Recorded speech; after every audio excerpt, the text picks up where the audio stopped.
मुंबई अहमदाबाद महामार्गावरील गावातील धरणात नालासोपारा येथील 21 वर्षीय तरुणाचा पाण्यात बुडून मृत्यू झाला असल्याची घटना घडली आहे।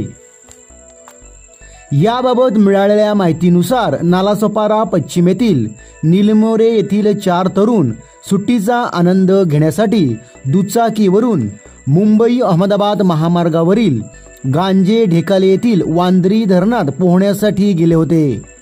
यावेळी धरणातील खोलवर असलेल्या पाण्याचा अंदाज न आल्याने 4 जणांपैकी आदित्य खैरे वय 21 याचा पाण्यात बुडून मृत्यू झाला। ही घटना रविवारी दुपारी घडली आहे। आदित्य पाण्यात बुडत आहे हे कळल्यानंतर मित्रांनी ओरडाओरड केली, मात्र तोपर्यंत तो पाण्यात बुडाला होता। या घटनेची माहिती मनोर पोलिसांना मिळताच पोलिसांनी घटनास्थळी धाव घेतली। पोलिसांनी स्थानिकांच्या मदतीने आदित्याचा मृतदेह पाण्याबाहेर काढला।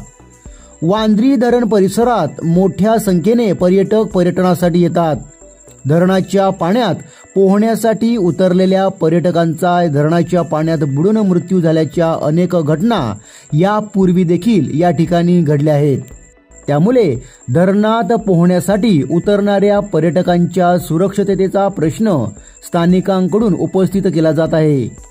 दरम्यान या घटनेची नोंद मनोर पोलीस स्टेशनमध्ये करण्यात आली असून घटनेचा अधिक तपास पोलीस करीत आहेत।